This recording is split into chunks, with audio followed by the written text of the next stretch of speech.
Office Pune येथून बोलत आहे.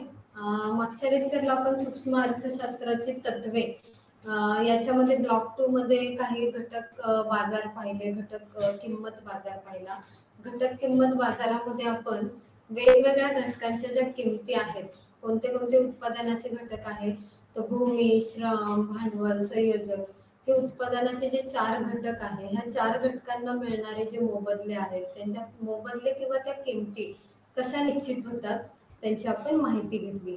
त्यामध्ये भूमी हा जो उत्पादनाचा घटक आहे, त्याला खंड हा मोबदला मिळतो किंवा खंड निश्चित होतो. मग हा खंड कशा प्रकारे निश्चित होतो? त्यासाठी आपण 2 खंडाचे सिद्धांत पाहिले, रिकॉर्डोचा खंड सिद्धांत आणि अ, अ, आधुनिक सिद्धांत, खंडाचा आधुनिक सिद्धांत. तसेच त्यामध्ये खंडाचा रिकॉर्डोचा खंड सिद्धांत जो पाहिला, त्यामध्ये आपण रिकॉर्डो जे अर्थशास्त्रज्ञ होते त्यांनी असं सांगितलं की खंड हा फक्त जमीन मालकालाच मिळतो. जमिनीच्या उपजत आणि अविनाशी शक्तीच्या वापराबद्दल जमीन मालकाला जो मोबदला मिळतो त्याला आपण खंड असं म्हणतो. म्हणून भूमी किंवा जमीन या फक्त याच घटकाला खंड मिळतो असं आपण म्हणतो. मग त्यामध्ये रिकॉर्डोचा खंड सिद्धांत जो आहे, रिकॉर्डोच्या खंड सिद्धांतामध्ये फक्त जमीन किंवा भूमीलाच खंड मिळतो असं आपण म्हणतो. परंतु इतर जे उत्पादनाचे घटक आहेत त्यांना खंड मिळत नाही असं रिकॉर्डोचा खंड सिद्धांत सांगतो. परंतु ह्या 2 जे खंड सिद्धांत आहेत, रिकॉर्डोचा खंड सिद्धांत आणि आधुनिक खंड सिद्धांत, त्यामध्ये फरक काय आहे तर आधुनिक खंड सिद्धांतानुसार जमिनी व्यतिरिक्त उत्पादनाचे कोणताही उत्पादनाचा घटक असू द्या, मग तो श्रम असेल, भांडवल असेल, संयोजक असेल, इतर उत्पादन घटकांना सुद्धा खंड मिळतो असं म्हटलेलं आहे. रिकॉर्डोचा खंड सिद्धांत फक्त आपणास काय सांगतो तर फक्त जमिनीला किंवा जमीन मालकाला मिळणारा मोबदला म्हणजे खंड.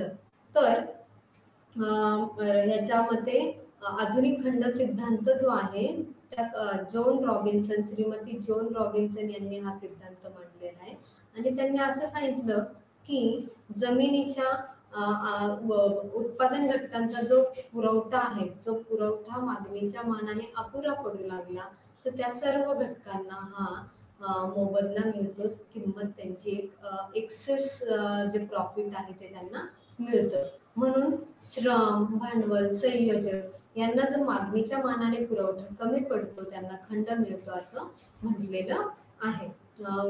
मागणीच्या मानाने पुरवठा कमी पडतो म्हणजेच काय होतं तर एखादा घटक जेव्हा दुर्मिळ होतो, म्हणजे एखाद्या घटकाला मागणी खूप असते परंतु मागणीच्या मानाने काय असतो तर पुरवठा कमी असतो.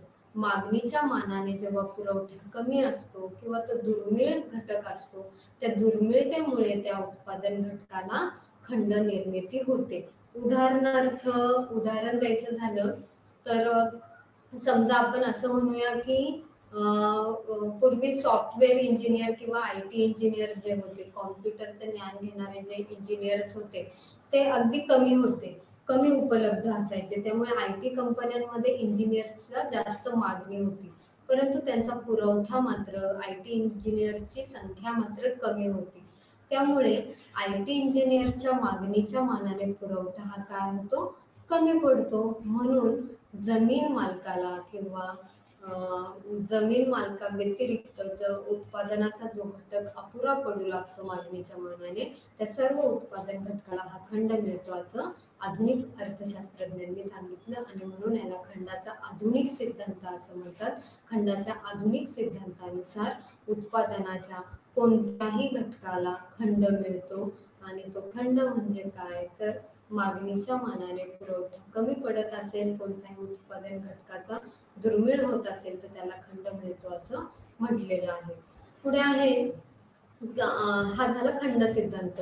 त्यामध्ये मग आधुनिक खंड सिद्धांतामध्ये जमिनीला सर्वच्या सर्व मिळणारा मोबदला म्हणजे खंड असतो.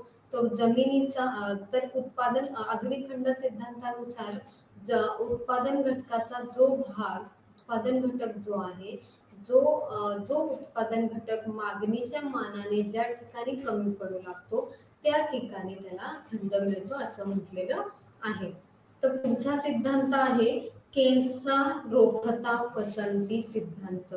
सीमांत उत्पादकता सिद्धांतानुसार जी घटक किंमत निश्चिती केली जाते त्यानुसार विभाजनाचा सीमांत उत्पादकता सिद्धांत आहे, खंड सिद्धांत आहे आणि पुढचा आहे केन्सचा रोखता पसंती सिद्धांत.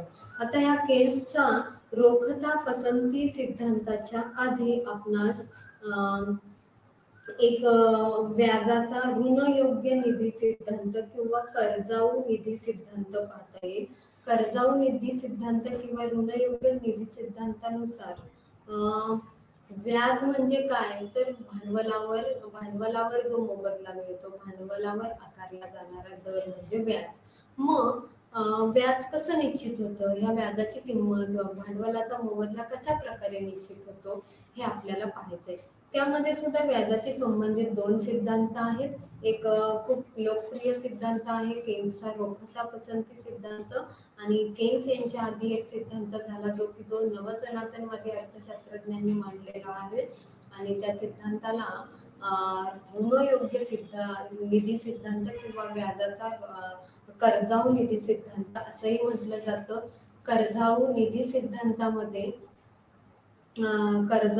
सिद्धांतामध्ये किंवा ऋणयोग्य निधी सिद्धांतामध्ये असंही आपण पाहतो की कर्जाऊ निधी सिद्धांत किंवा व्याजाचा जो सिद्धांत आहे ऋणयोग्य निधी सिद्धांत त्याच्यानुसार व्याज म्हणजे काय तर कर्जाऊ रकमांची मागणी आणि कर्जाऊ रकमांचा पुरवठा यांच्या संतुलनातून जो मोबदला निश्चित होतो, जो किंमत निश्चित होते त्याला म्हणतात व्याजदर.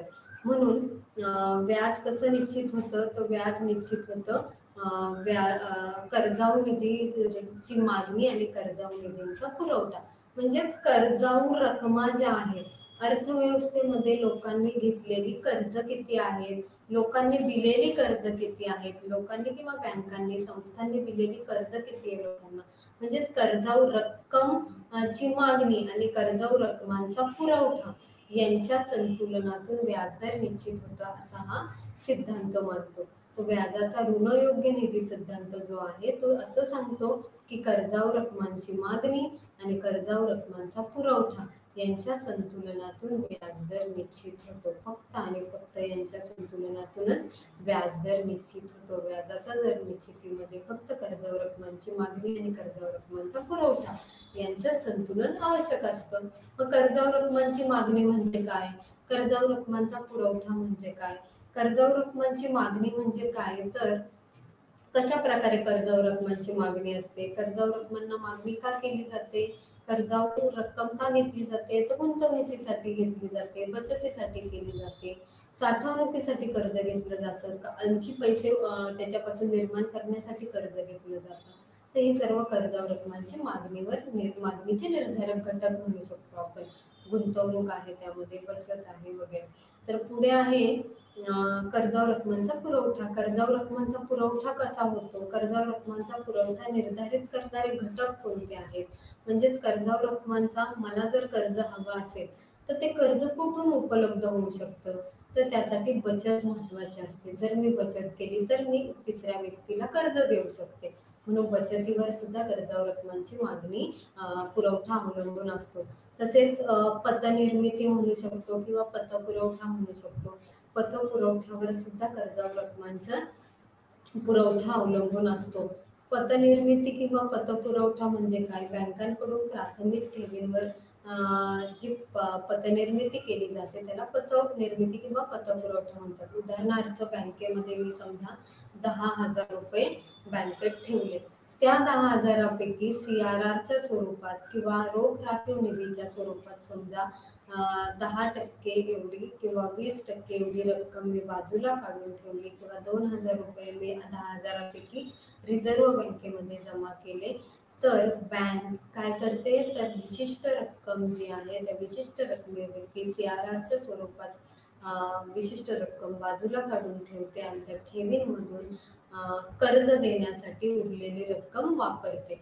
उदाहरणार्थ 10,000 रुपये मी बँकेत ठेवले, 10,000पैकी बँक काय करेल 8,000 रुपये हे दुसऱ्या व्यक्तीला कर्जाच्या स्वरूपात उपलब्ध करून देईल, कर्ज उपलब्ध करून देईल. म्हणून प्राथमिक ठेवीतून पतनिर्मिती होत असते कर्ज जास्त करून कर्जची रक्कम जी आहे कर्जातून किंवा व्याजाद्वारे पतनिर्मिती होत असते. कारण ठेवीवर आकारला जाणारा दर हा कमी असतो, समजा तो 5% असेल. मात्र मी 10,000 ठेवल्यामुळे मला 5% दराने मला त्याच्यावर उत्पन्न मिळतं. तर तिसऱ्या व्यक्तीला समजा मी 2 वर्षासाठी ते 10,000 ठेवले, तर ते 10,000 रुपये दुसऱ्या व्यक्तीला 8% दराने कर्जाच्या स्वरूपात उपलब्ध होईल.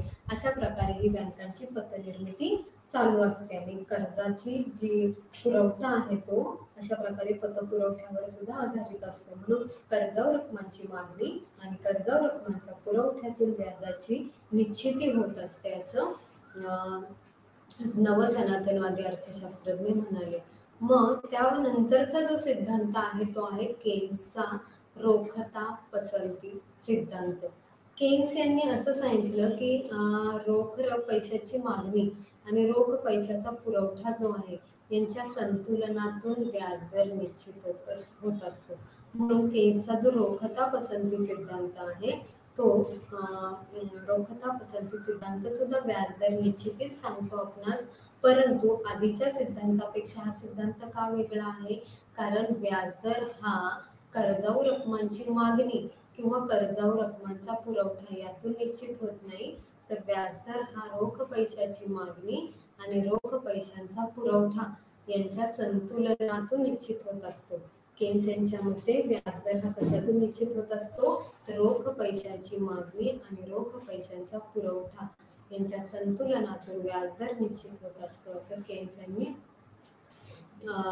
यांनी म्हटलेलं आहे.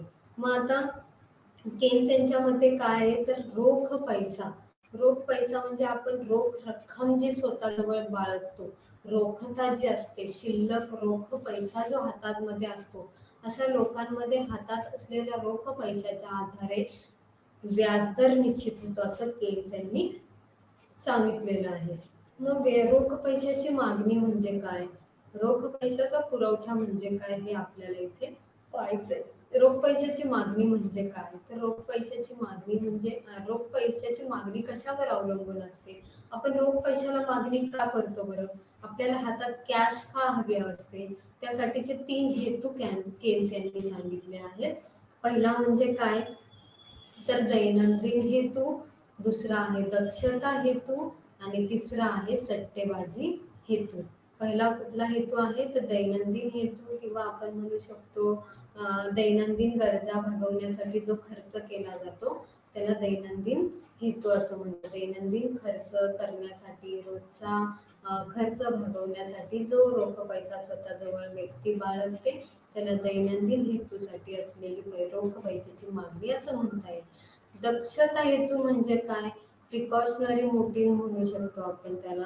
दक्षता हेतू म्हणजे काय तर भविष्यात येणाऱ्या अडचणींना तोंड देण्यासाठी जेव्हा रोख पैसा बाळगला जातो तेव्हा त्याला दक्षता हेतू असं म्हणतात.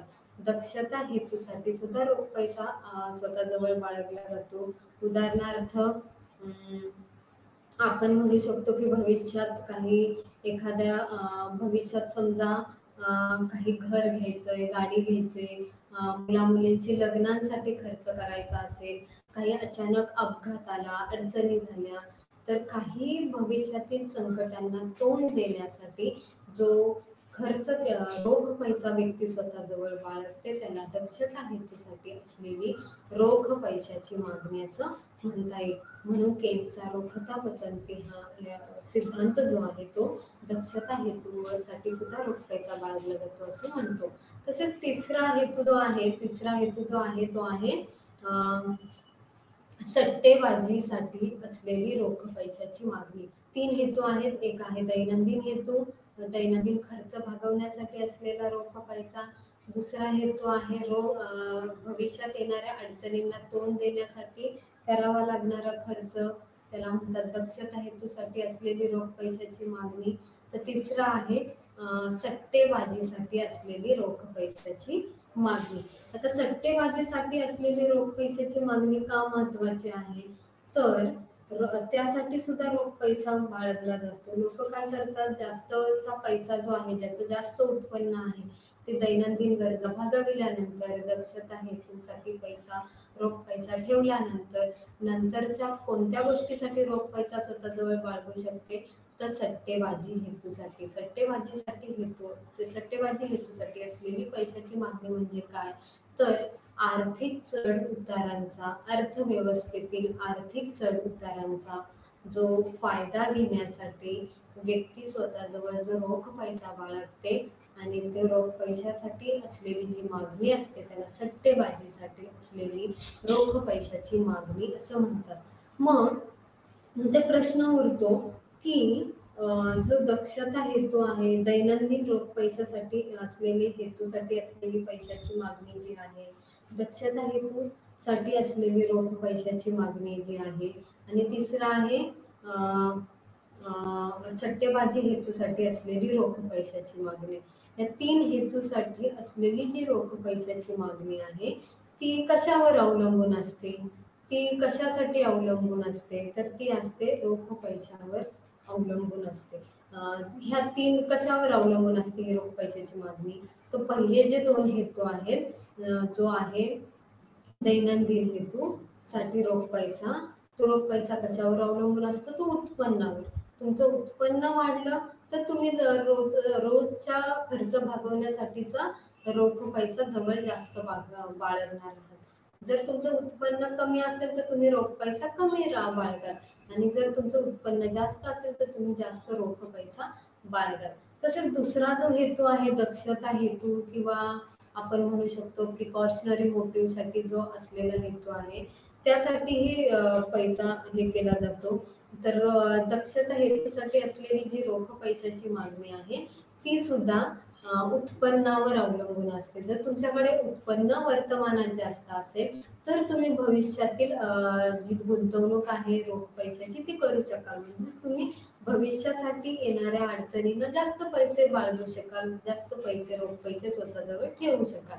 म्हणून दक्षता हेतूसाठी असलेली जी रोख पैशाची मागणी आहे ती सुद्धा महत्वाची आहे, आणि ती सुद्धा महत्वाची आहे. म्हणून दक्षता हेतूसाठी असलेली रोख पैशाची मागणी सुद्धा उत्पन्नावर अवलंबून असते. तिसरा जो हेतू आहे तो आहे सट्टेबाजीसाठी असलेला हेतू. आता पहिले जे 2 हेतू आहेत, केन्स यांनी असं सांगितलं की दैनंदिन हेतूसाठी असलेली रोख पैशाची मागणी आणि दक्षता हेतूसाठी असलेली रोख पैशाची मागणी, या 2 हेतूसाठी असलेली रोख पैशाची मागणी ही उत्पन्नावर अवलंबून असते. तर तिसरा हेतू जो आहे सट्टेबाजी हेतू, सट्टेबाजीसाठी असलेली रोख पैशाची मागणी ही व्याज दराशी संबंधित असते. उत्पन्न, दक्षता हेतू आणि दैनंदिन हेतू यांचा सरळ संबंध असतो. उत्पन्न वाढलं तर दैनंदिन हेतू आणि दक्षता हेतूसाठी असलेली रोख पैशाची मागणी वाढते. उत्पन्न कमी झालं तर दैनंदिन आणि दक्षता हेतूसाठी असलेली पैशाची मागणी ही कमी होते. परंतु सट्टेबाजीसाठी असलेली रोख पैशाची मागणी ही व्याज दराशी संबंधित असते, आणि व्याजदराशी ती ऋण असते. का बरं असं असतं? कारण अर्थव्यवस्थेत जो चढ उतार आहे, म्हणजे शेअर मार्केट आहे, बॉन्ड, शेअर्स, डिबेंचर्स, हे सगळे जे इक्विटी, ह्या सगळ्या गुंतवणुकीची जी साधनं आहेत, ह्या गुंतवणूक साधनांमध्ये तुम्ही जेव्हा गुंतवणूक करता तेव्हा तुम्ही रोख पैशाला मागणी करता. तुम्हाला जर या गुंतवणुकीमध्ये जास्त गुंतवणूक करायची असेल या साधनांमध्ये, तर तुम्ही रोख पैशाला मागणी काय कराल? कमी कराल, आणि रोख पैसा कुठे गुंतवाल? तर शेअर्स, बॉन्ड्स, डिबेंचर्स मध्ये ठेवा. तसेच सट्टेबाजीसाठी असलेली रोख पैशाची मागणी ही व्याजदराशी विरुद्ध संबंधित असते. विरुद्ध का संबंधित असते बरं? कारण व्याजदराशी विरुद्ध संबंधित असते असं आपण म्हणतो, कारण व्याजदर जर वाढला तर सट्टेबाजीसाठी असलेली रोख पैशाची मागणी ही कमी होते. व्याजदर जर जास्त असेल तर रोख पैशाची मागणी ही सट्टेबाजीसाठीची कमी असते. कारण व्याजदर जर तुम्ही आर्थिक चढ उताराचा फायदा केव्हा घेता? तर तुम्ही ते व्याज जास्त मिळते का एखाद्या गोष्टीवर, ते मिळवण्यासाठी तुम्ही सट्टेबाजी करत असता. उदाहरणार्थ आणखी एक तुम्हाला एक सोपं उदाहरण सांगते मी. शेअर्सच्या किमती किंवा रोख्यांच्या किमती आणि त्यांचा व्याजदर यांच्यामध्ये विरुद्ध संबंध असतो. रोख्यांच्या किमती जर जास्त असेल तर व्याजदर हा कमी असतो. रोख्यांच्या किमती जर कमी असतील तर व्याजदर हा जास्त असतो. इथे लक्षात ठेवा, एखाद्या शेअरची किंमत जेव्हा जास्त असते तेव्हा व्याजदर हा कमी असतो. एखाद्या शेअर्सची किंमत जेव्हा जास्त असते तेव्हा त्या शेअर्सवर मिळणारा व्याजदर हा कमी असतो. तेव्हा तुम्ही काय कराल मग?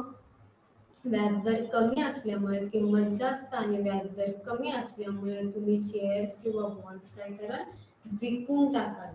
आणि जेव्हा व्याजदर हा जास्त असतो आणि शेअर्सच्या किमती कमी असतात तेव्हा तुम्ही काय कराल? कमी किमतीला शेअर्स खरेदी कराल आणि जास्त व्याजाचा दर त्या शेअर्सवर तुम्ही मिळवाल. कारण व्याजदर जास्त आणि किंमत तर कमी आहे शेअर्सची, मग स्वस्त दराने तुम्ही ते शेअर्स खरेदी कराल आणि त्यावर मिळणारा व्याजदर मात्र तुम्हाला काय मिळणार आहे? भरपूर प्रमाणात मिळणार आहे.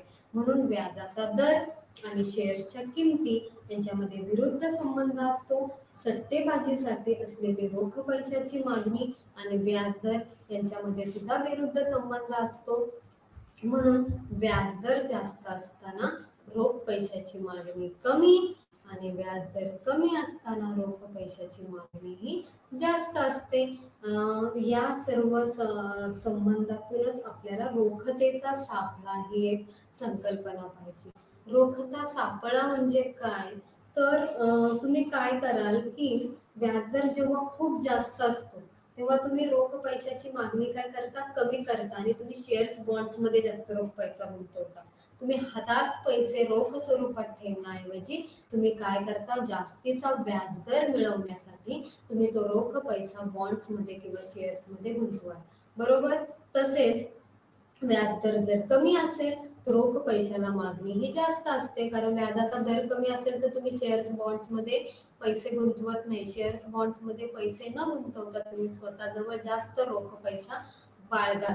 मग रोखतेचा सापळा म्हणजे काय? इथे लक्षात ठेवायचा एक संबंध आधी की व्याजदर आणि रोख पैशाची मागणी यांच्यात विरुद्ध संबंध असतो. आणि रोखतेचा सापळा म्हणजे काय? तर अर्थव्यवस्थेमध्ये एक अशी परिस्थिती कधी येऊ शकते की व्याजदर खूप कमी असतो, मंदीची परिस्थिती असते, लोक शेअर्स, डिबेंचर्स, बॉन्ड्स मध्ये गुंतवणूक करीत नाही कारण रोख पैसा त्यामध्ये गुंतवल्यावर त्यांना फारसा नफा किंवा पैसा व्याजाचा दर मिळत नाहीये, व्याज जास्त मिळत नाहीये. मग ते रोख पैसे का शेअर्स बॉन्ड्स मध्ये गुंतवतील? मग काय करतात लोक अशा वेळी? जेव्हा अर्थव्यवस्थेमध्ये व्याजाचा दर वाढण्याची अपेक्षा नसते, आशाच नसते, खूप व्याजाचा दर, समजा इथे आकृतीमध्ये हा व्याजाचा दर आहे. या व्याज दराला रोख पैशाची मागणी ही काय झालेली आहे? अलवचिक झालेली आहे. न पासून न म एक पर्यंत रोख पैशाची मागणी अलवचिक झालेली आहे. मग काय होतं इथं की व्याजदर वाढण्याची अपेक्षा नसते अर्थव्यवस्थेत. अजिबात व्याजदर वाढेल असं काहीच आशा नसते. तेव्हा लोक काय करतात? शेअर, बॉन्ड्स, डिबेंचर सगळं विकून टाकतात आणि स्वतःजवळ काय ठेवतात? जास्तीचा रोख पैसा हातात ठेवतात. आणि ह्या परिस्थितीलाच रोखतेचा सापळा असं म्हणतात किंवा रोखता सापळा असं म्हणतात. रोखता सापळा हा का निर्माण होतो? जेव्हा अर्थव्यवस्थेत व्याजदर वाढण्याची अजिबात आशा नसते तेव्हा लोक काय करतात? शेअर्स, बॉन्ड्स मध्ये गुंतवणूक करीत नाही तर स्वतःजवळ रोख पैसा ठेवतात आणि रोख पैशाला मागणी, त्यामुळे रोख पैशाची मागणी जास्त आणि व्याजदर मात्र कमी असतो. मग व्याजदर कसा ठरतो? हा जो आकृती आहे ही म पासून म एक पर्यंत जी आकृती आहे त्याला रोख पैशाचा मागणी वक्र असं म्हणू शकतो आपण. आणि ह्या रोख पैशाच्या मागणी वक्रामध्ये न पासून म एक पर्यंत रोखतेचा सापळा ही एक संकल्पना आपल्याला पाहिजे. रोखतेचा सापळा केव्हा निर्माण होतो? जेव्हा व्याजदर अजिबात वाढण्याची शक्यता नसते अर्थव्यवस्थेत, व्याजदर खूप कमी असतो. व्याजदर कमी असल्यामुळे लोक सर्वच्या सर्व पैसे जेव्हा स्वतःजवळ बाळगतात तेव्हा रोखतेचा सापळा हा अर्थव्यवस्थेमध्ये निर्माण होतो. पुढे आहे आता हे झालं आपलं रोख पैशाची मागणी. जशी रोख पैशाची मागणी ही ह्या 3 हेतूंवर अवलंबून असते, तसेच रोख पैशाची मागणी उत्पन्न स्थिर असल्यामुळे, उत्पन्न लगेच बदलत नसल्यामुळे रोख पैशाची मागणी जी आहे ती आपण फक्त सट्टेबाजी हेतूसाठी असलेली रोख पैशाची मागणीच विचारात घेतो. आणि ती तुम्हाला सांगितलंच की आपल्या नॉर्मल मागणी वक्राप्रमाणे डावीकडून उजवीकडे खाली उतरणारा वक्र असतो रोख पैशाच्या मागणीचा. सट्टेबाजीसाठी असलेल्या हेतूसाठी असलेलीच रोख पैशाची मागणी इथं विचारात घेतलेली. इतर हेतूंसाठी असलेली रोख पैशाची मागणी ही स्थिर असते, कारण उत्पन्न स्थिर असतं. उत्पन्न लगेच अल्प काळात वाढत नाही. उत्पन्न वाढण्यासाठी काही कालावधी जावा लागतो. म्हणून रोख पैशाची मागणी ही सट्टेबाजीसाठी असलेली रोख पैशाची मागणी म्हणून विचारात घेतलेली आहे आणि ती व्याजाशी विरुद्ध संबंधित असते असं म्हटलेलं आहे. आता आपल्याला पाहायचंय रोख पैशाचा पुरवठा. आता रोख पैसा जो आपल्यामध्ये जी लिक्विड कॅश येते, लिक्विड असेट येते, आपल्या हातामध्ये जो रोख पैसा येतोय, तो रोख पैसा त्याचा पुरवठा कोण करतं? आपण छापतो का रोख पैसे? पैसा नोटा आपण कागदी चलन छापतो का? नाही. तर जी मध्यवर्ती बँक आहे कोणत्याही देशातील, त्या मध्यवर्ती बँकेमार्फत रोख पैशाचा पुरवठा हा केला जातो. म्हणून हा रोख पैशाचा पुरवठा लगेच होतो का? समजा आज मला रोख पैशाची गरज आहे, तर लगेच मी म्हणणार आहे का रिझर्व्ह बँकेला की मला एवढ्या एवढ्या पैशांची गरज आहे, तुम्ही एवढे एवढे पैसे छापा म्हणून? नाही. तर मध्यवर्ती बँकेमार्फत रोख पैशाचा पुरवठा हा निश्चित होतो आणि मध्यवर्ती बँकेमार्फत रोख पैशाचा पुरवठा हा लगेच वाढवता येत नाही. त्यामुळे पुरवठा हा अक्षाला कसा असतो, तर लंबरूप किंवा अय अक्षाला समांतर असतो.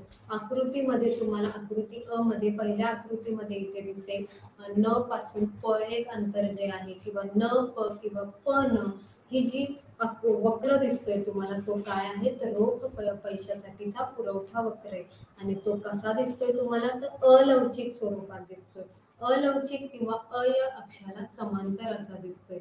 अय अक्षाला समांतर काय आहे, कारण व्याजदर कितीही वाढला, कितीही कमी झाला तरी रोख पैशाचा पुरवठा वाढत नाही किंवा कमीही होत नाही. म्हणून तो काय असतो तर अलवचिक असा असतो. म्हणून किंमत वाढली, व्याजाचा दर वाढला, कमी झाला तरी तुमचा रोख पैशाचा पुरवठा हा तुम्ही काय करू स्थिर राहतो. म्हणून मागणी व्याजदर कसा निश्चित होतो, तर मागणीतील बदलामुळे आणि पुरवठा अलवचिक असताना व्याजाचा दर हा अर्थव्यवस्थेतील निश्चित होतो, असं केन्स या अर्थशास्त्रज्ञांनी सांगितलेले. म्हणून रोख पैशाला असलेली मागणी जी की डावीकडे उजवीकडे खाली उतरणारी आहे, रोख पैशाचा पुरवठा जो अक्षाला समांतर अक्षाला लंबरूप आहे आणि अयाक्षाला समांतर आहे, या दोन वक्रांच्या संयोगातून व्याजदर निश्चित होतो. आणि जो व्याजदर जो आहे तो स बिंदूला एकमेकांना छेदतात तेव्हा तो व्याजाचा दर निश्चित होतो. समजा अर्थव्यवस्थेत आता रोख पैशाची मागणी वाढली, म्हणून एक पासून एक पासून मागणी वक्र काय झाला तर पुढे वरती स्थानांतरित झाला. एक मागणी वक्र आता वरच्या बाजूला एक पासून वरती शिफ्ट झाला. तर नवीन मागणी वक्र आणि प न हा पुरवठा वक्र एकमेकांना एक बिंदू छेदतात आणि एक या बिंदूच्या ठिकाणी तुम्हाला दिसेल की व्याजाचा दर हा किती आहे, एक किंवा एक एक हा व्याजाचा दर निश्चित होतो. आणि या व्याजदराला रोख पैशाची मागणी आणि रोख पैशाचा पुरवठा एक होतो आणि व्याजदर अर्थव्यवस्थेतील निश्चित होतो. अर्थव्यवस्थेतील व्याजदर कशा प्रकारे निश्चित होतो, रोख पैशाची मागणी आणि रोख पैशाचा पुरवठा यांच्या संतुलनातून व्याजदर हा निश्चित होत असतो. पुढे आहे रोख पैशाचा पुरवठा आणि रोख पैशाची मागणी. रोख पैशाची मागणी ही डावीकडून उजवीकडे खाली उतरणार आहे. रोख पैशाचा पुरवठा हा तुम्हाला जर पुरवठा बदलला, मध्यवर्ती संस्थेने जर पुरवठा बदलला तर व्याजावर काय परिणाम होतो? आता इथे आपल्याला एक लक्षात घेण्यासारखी गोष्ट दोन आकृत्यांमध्ये काय, पुरवठा स्थिर असताना मागणी वाढली असता व्याजदर वाढतो. रोख पैशाची मागणी वाढली, रोख पैशाची मागणी एक वरून दोन एक झाली, तो दोन संतुलन बिंदू एक वर शिफ्ट होतो आणि या संतुलन बिंदूला व्याजाचा दर काय होईल, पासून एक पर्यंत किंवा पासून एक पर्यंत व्याजाचा दर काय झालेला आहे, वाढलेला आहे. म्हणून पुरवठा स्थिर असताना मागणी वाढली की व्याजदर वाढतो आणि मागणी कमी झाली तर व्याजदर कमी होतो. रोख पैशाची मागणी कमी झाली तर व्याजदर कमी होतो. आता इथे आपण मागणी स्थिर असताना जर पुरवठा बदलला, समजा रोख पैशाची मागणी स्थिर आहे आणि आता काय होतंय, तर रोख पैशाचा पुरवठा बदलतोय. रोख पैशाचा पुरवठा समजा न पासून एक पर्यंत वाढलेला आहे.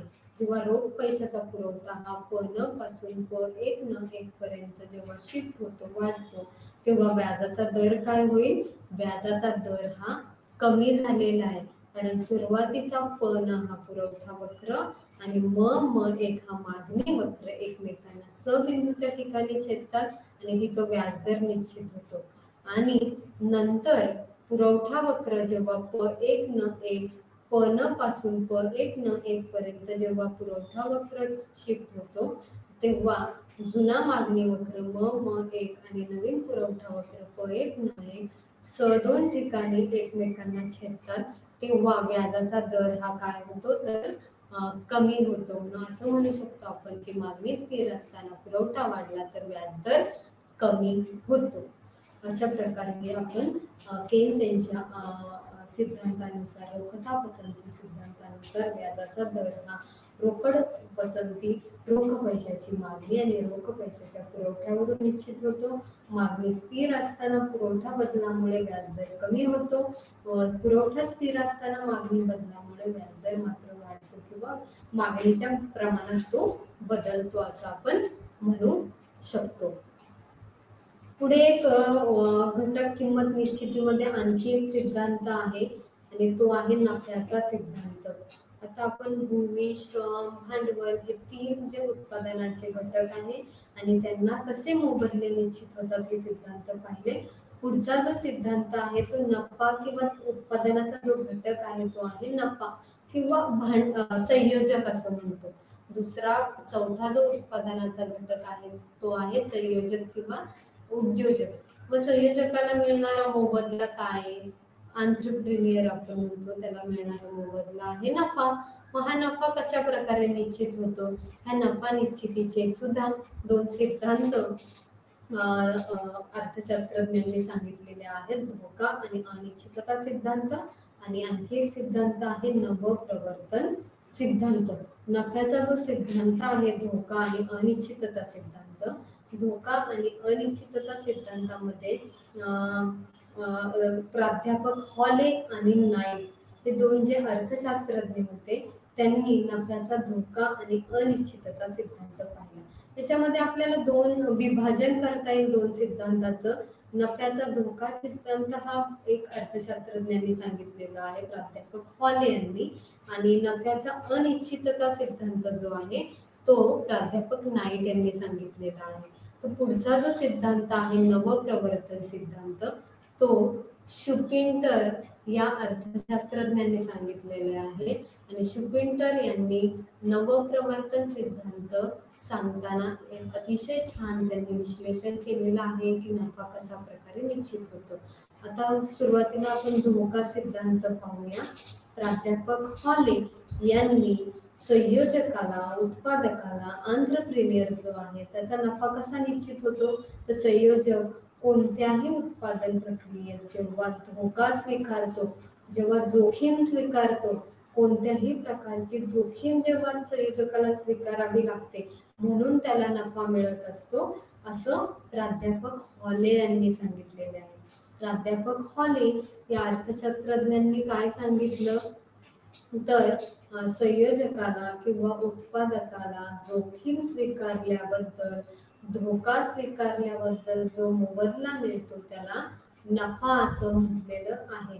तर अनिश्चितता म्हणजे काय? अनिश्चितता सिद्धांत काय सांगतो? तर प्राध्यापक नाईट यांनी हॉले हा जो धोका सिद्धांत जे सांगितलेला आहे त्यांच्यावर टीका करून प्राध्यापक नाईट जे अर्थशास्त्रज्ञ होते त्यांनी असं सांगितलं की धोका किंवा जोखीम स्वीकारल्याबद्दल नफा मिळत नाहीये, तर संयोजकाला जी अनिश्चितता येते अर्थव्यवस्थेमध्ये, जी अनिश्चित परिस्थिती येते, अनिश्चित परिस्थितीमध्ये एखादा उत्पादक कशा प्रकारे तोंड देतो, कशी हाताळणी करतो त्या परिस्थितीची, अनिश्चित आलेली जी परिस्थिती आहे, अनपेक्षित परिस्थिती म्हणू शकतो आपण त्याला, अनपेक्षित परिस्थितीला एखादा उद्योजक उत्पादक कशा प्रकारे तोंड देतो, कशा प्रकारे त्याला हँडल करतो, त्याला अनिश्चितता सिद्धांत असं म्हटलं जातं. म्हणून प्राध्यापक नाईक यांनी असं सांगितलं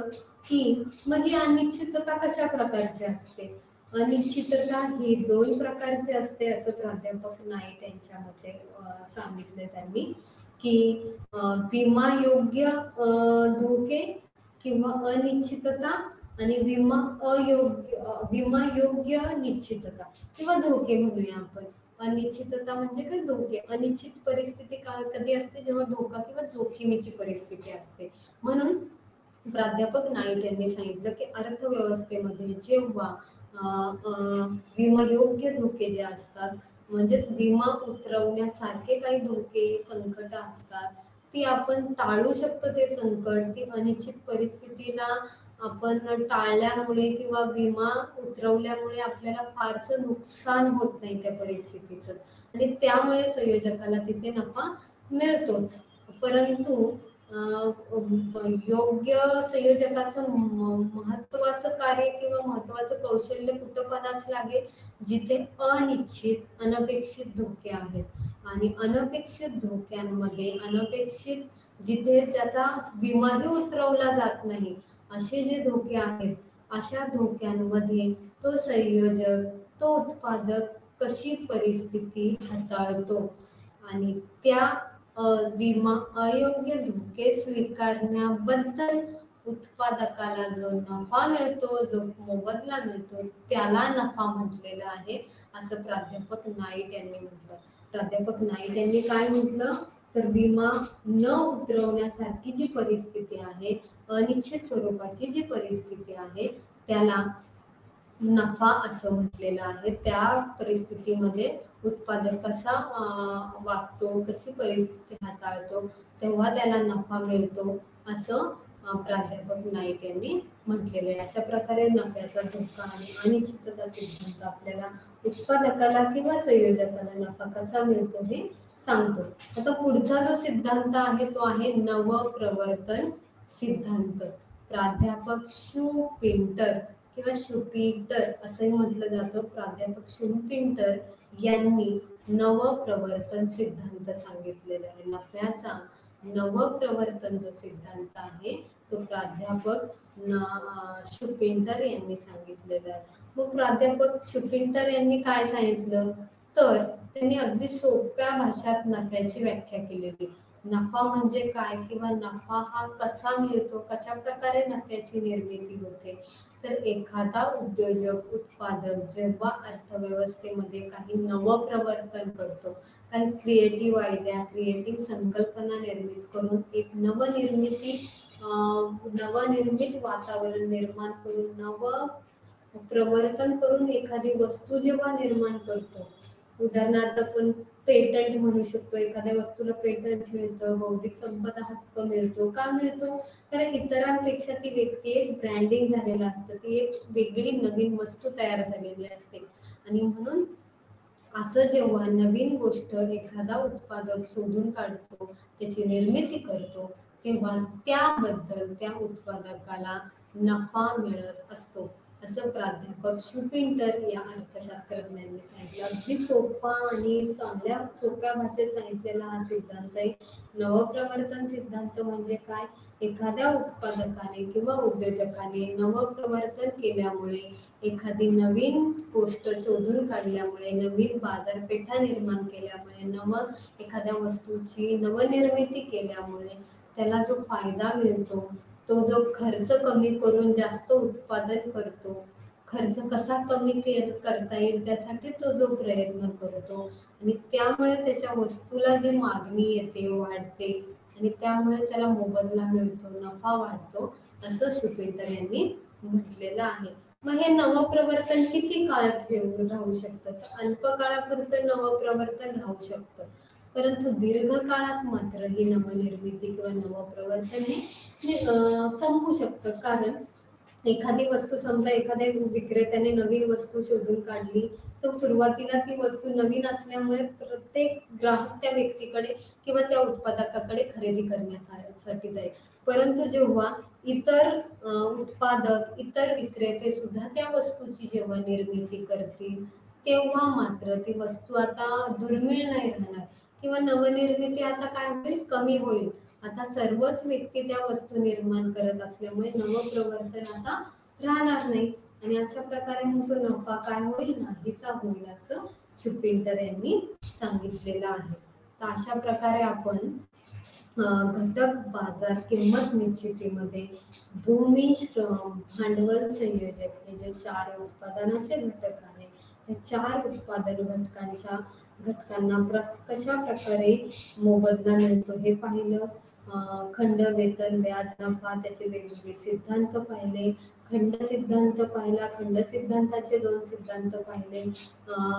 श्रमाचा सिद्धांत पाहिला, श्रमाच्या सिद्धांतामध्ये सुद्धा आपण 2 दृष्टिकोन पाहिले, कोलिन, क्लार्क आणि हिक्स आणि मार्शल यांनी सांगितलेले जे दृष्टिकोन आहे ते पाहिले. तसेच खंड सिद्धांतामध्ये रिकॉर्डोचा सिद्धांत, आधुनिक खंड सिद्धांत पाहिला. व्याजाच्या सिद्धांतामध्ये किंवा भांडवलावर मिळणारं जे व्याजदर आहे, त्या व्याजदर कसा निश्चित होतो त्यासाठी आपण ऋणयोग्य निधी सिद्धांत, तसेच केन्सचा रोखता पसंती सिद्धांत आत्ताच आपण पाहिला. तसेच नफा जो आहे, संयोजकाला मिळणारा जो मोबदला आहे, तो मोबदला कशा प्रकारे निश्चित होतो त्यासाठी आपण 2 सिद्धांत पाहिले, 3 ऍक्च्युली पाहिले, धोका सिद्धांत, अनिश्चितता सिद्धांत आणि नवप्रवर्तन सिद्धांत. अशा प्रकारे 3 सिद्धांत आपण इथे घटक याच्यामध्ये नफा सिद्धांतामध्ये पाहिले. आता आपण हे सर्व गोष्टी पाहिल्या. आतापर्यंत आपण काय पाहिलं की वस्तूंची किंमत कशा प्रकारे ठरते, उत्पादन घटकांच्या किमती कशा प्रकारे ठरतात, त्या किमती ठरण्यामागे सगळ्यात महत्वाचा बेस म्हणजे काय, त्या वस्तूची मागणी, त्या वस्तूचा पुरवठा, त्या उत्पादन घटकाची मागणी, त्या उत्पादन घटकाचा पुरवठा. ह्या सर्व गोष्टी, ह्या मागणी आणि पुरवठा या दोन्हीच्या संतुलनातून वस्तूची किंवा उत्पादन घटकांची किंमत निश्चित होते आणि मग ती किंमत निश्चिती कशा प्रकारे होते त्याचे सिद्धांत पाहिले. आता आपण नवीन पुढच्या सेशनमध्ये, या सेशनमध्ये पाहणार आहोत. तर सरकारची किमती जर प्रत्येक उत्पादकाने नफा मिळवून देणाऱ्याच ठरवल्या, प्रत्येक उत्पादकाने असं ठरवलं की मला चैनीच्या वस्तू, प्रतिष्ठेच्या वस्तूच निर्माण करायच्या किंवा नफा ज्या गोष्टींमध्ये मिळतो, ज्या वस्तू उत्पादनामध्ये मला नफा मिळतो त्याच वस्तूंचं मी उत्पादन करेन, असं जर प्रत्येक उत्पादकाने ठरवलं तर आर्थिक कल्याणाचा प्रश्न निर्माण होतो. लोकांचं कल्याण हे साधलं जाईल का, नाही. तर मग त्यासाठी आपल्याला या सेशनमध्ये पाहायचंय की लोकांचं कल्याण कसं निश्चित केलं जातं, आर्थिक कल्याण म्हणजे काय, त्याला वेलफेअर असं म्हणतात किंवा वेलफेअर इकॉनॉमिक्स असाही एक शब्द आहे. आर्थिक कल्याण, इकॉनॉमिक वेलफेअर असाही शब्द वापरला जातो. तसेच बाजारामध्ये अपयश कधी येतं, सरकारची भूमिका काय असते त्या अपयशामध्ये, सरकार कशी मदत करतं लोकांच्या कल्याण साध्य करण्यासाठी, उत्पादकांना बाजारात अपयश आलं तर ते अपयश सोडवण्यासाठी सरकारची काय भूमिका असते, ही भूमिकांचा अभ्यास करणे फार महत्वाचं असतं. म्हणून कल्याण, बाजार अपयश आणि सरकारची भूमिका हा एक सेशन मध्ये आपणास आतापर्यंत जे काही पाहिलं, किंमत निश्चितीचे सिद्धांत पाहिले, वस्तू किंमत निश्चिती असू द्या, वेगवेगळ्या बाजारातील वस्तूंची किंमत निश्चिती असू द्या, किंवा वेगवेगळ्या उत्पादन घटकांच्या मोबदले निश्चिती असू द्या, त्यामध्ये सरकारची काय भूमिका असते हे पाहणंही आपल्याला क्रमप्राप्त ठरतं. त्यामध्ये कार्यक्षमता ही एक संकल्पना आपल्याला पाहिजे. कार्यक्षमता म्हणजे काय?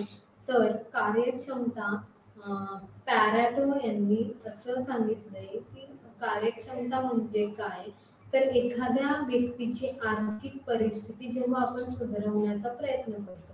कार्यक्षमता का पाहिली जाते? एफिशियन्सी असं म्हटलं जातं कार्यक्षमतेला. सरकारची भूमिका कशी असते, ती कार्यक्षमता का महत्वाची आहे, एफिशियन्सीचा अभ्यास करणं का महत्वाचं ठरतं, तर यामध्ये सरकारची भूमिका ही खूप महत्वाची ठरते. सरकारमार्फत पॅरेटो जे अर्थशास्त्रज्ञ होते त्यांनी कार्यक्षमतेची अशी व्याख्या सांगितली की एखाद्या व्यक्तीची परिस्थिती जेव्हा आपण सुधारतो किंवा एखाद्या व्यक्तीला अधिक चांगलं सामाजिक कल्याण जेव्हा त्याच्या कल्याणात वाढ केली जाते, तेव्हा इतरांची कल्याणाची परिस्थिती आपल्याला बदलावी लागते. उदाहरणार्थ गरिबांवर कर कमी करून श्रीमंतांवर कर आकारावे लागतात. म्हणजेच काय, तर पॅरेटो यांच्या मते कार्यक्षमता म्हणजे काय, तर कोणतीही सरकार किंवा कोणत्याही व्यक्तीची एखादी आर्थिक परिस्थिती सुधारण्यासाठी दुसऱ्या काही व्यक्तींची आर्थिक परिस्थिती कमी केल्याशिवाय दुसऱ्याची परिस्थिती वाढवता येत नाही. कार्यक्षमता याला म्हटलं जातं. सरकारने किंवा पॅरेटो या अर्थशास्त्रज्ञांनी काय सांगितलं की कार्यक्षमतेमध्ये किंवा लोकांचं हित जर आपल्याला साध्य करायचं असेल तर सरकारला एखाद्या व्यक्तीची परिस्थिती बदलायची असेल, का कल्याण साध्य करायचं असेल, गरिबांवर अधिक कल्याणकारी चांगल्या चांगल्या योजना राबवायच्या असतील तर त्या कल्याणकारी योजना राबवण्यासाठी दुसऱ्या व्यक्तीची परिस्थिती ही बदलावी लागते.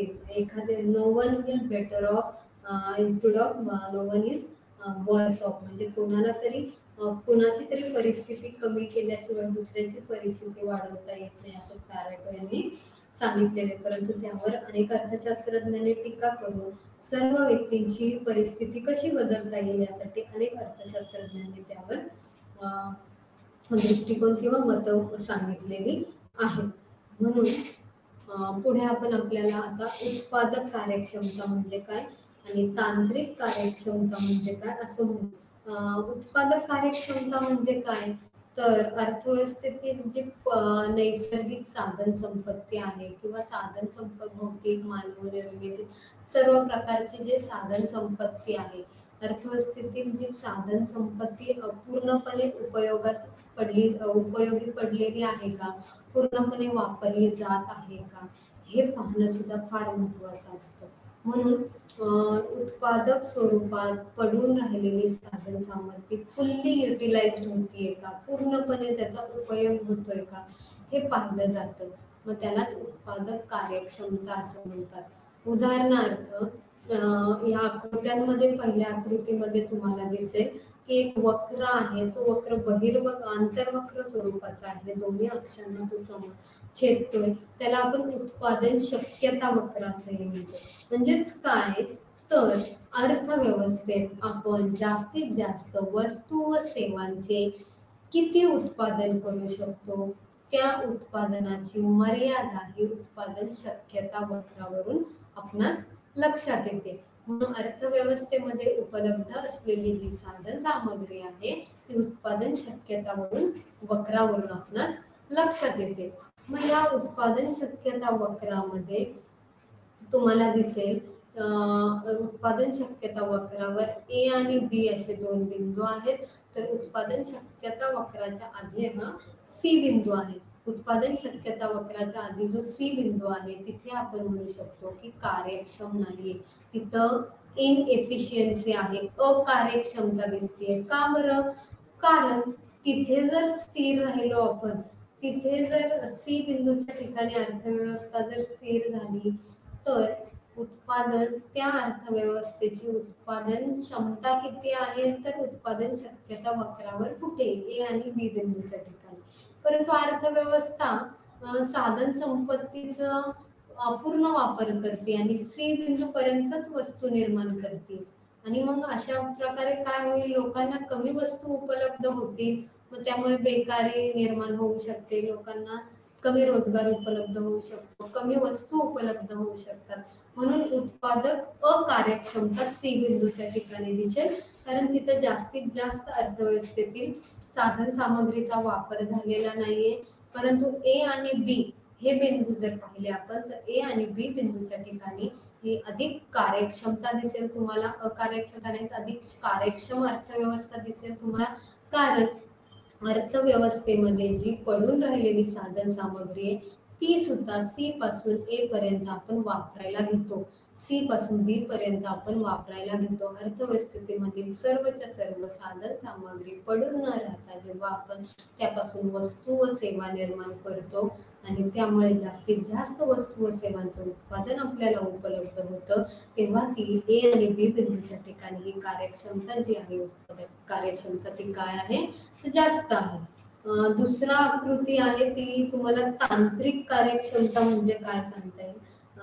तांत्रिक कार्यक्षमता म्हणजे काय सांगता येईल, तर तांत्रिक कार्यक्षमता म्हणजे काय, तर उत्पादनातील तांत्रिक कार्यक्षमता म्हणजे काय, तर तुम्हाला इथे दोन सम उत्पादन वक्र दिसतील. एका देशाचा, एका वस्तूचा उत्पादन शक्यता वक्र आहे आणि दुसऱ्या देशातील उत्पादन शक्यता वक्र, दुसऱ्या वस्तूचा उत्पादन शक्यता वक्र आहे. दोन्ही वस्तूंची उत्पादन शक्यता वक्र एकमेकांना ज्या ठिकाणी छेदतात, त्या बिंदूपासून जर आपण एक रेषा काढली तर त्याला आपण म्हणू शकतो तांत्रिक कार्यक्षमता त्या बिंदूच्या ठिकाणी जास्त असते. म्हणजेच ओ एक्स पासून जी पुढे ओ वाय पर्यंत जो वक्र चाललेला आहे, त्या वक्राला आपण तांत्रिक कार्यक्षमता म्हणू शकतो, कारण तिथे दोन्ही वस्तूंचा जास्तीत जास्त आणि पर्याप्त वापर होताना आपणास दिसतो. पुढे आहे पूर्ण स्पर्धात्मक बाजारातील कार्यक्षमता. आता इथे दोन वक्र दिसतात तुम्हाला, एक आहे फर्म किंवा उत्पादन संस्थेचा वक्र आणि दुसरा आहे बाजाराचा वक्र.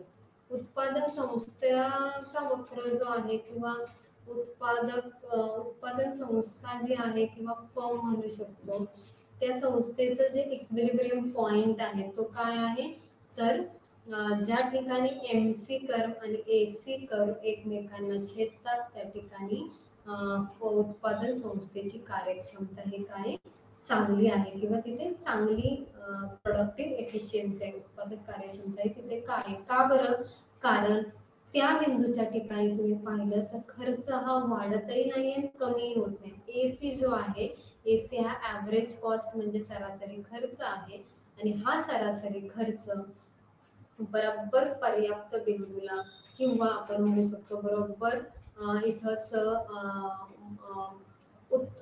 पर्याप्त किंवा ऑप्टिमम पॉइंटलाच तिथे इक्विलिब्रियम झालेलं आहे त्यांचं, कारण त्या बिंदूच्या ठिकाणीच सीमांत शेवटच्या नगाचा, अगदी शेवटच्या नगाचा सुद्धा खर्च एक होतोय, तिथेच सरासरी खर्च सुद्धा एक होतोय, तिथेच किंमत, सरासरी प्राप्ती, सीमांत प्राप्ती सर्व एक झालेलं आहे.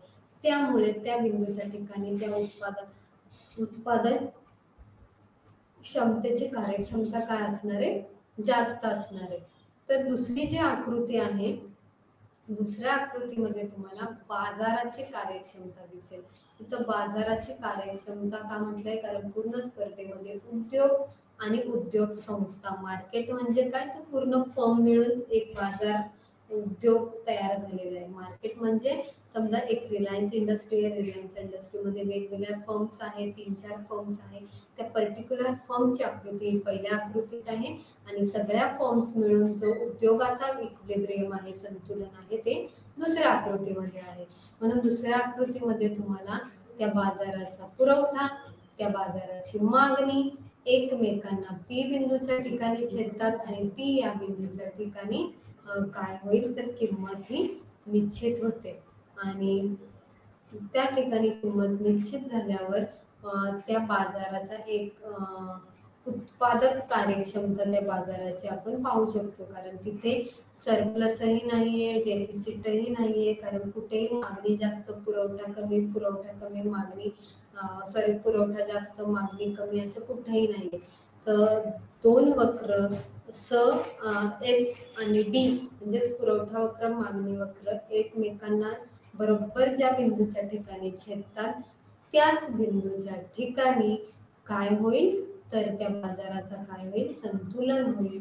आणि तिथे मात्र सर्व घटक हे व्यवस्थितरित्या वापरले जातील उत्पादनाचे आणि तिथं किंमतही काय होईल, व्यवस्थितरित्या फिक्स होईल.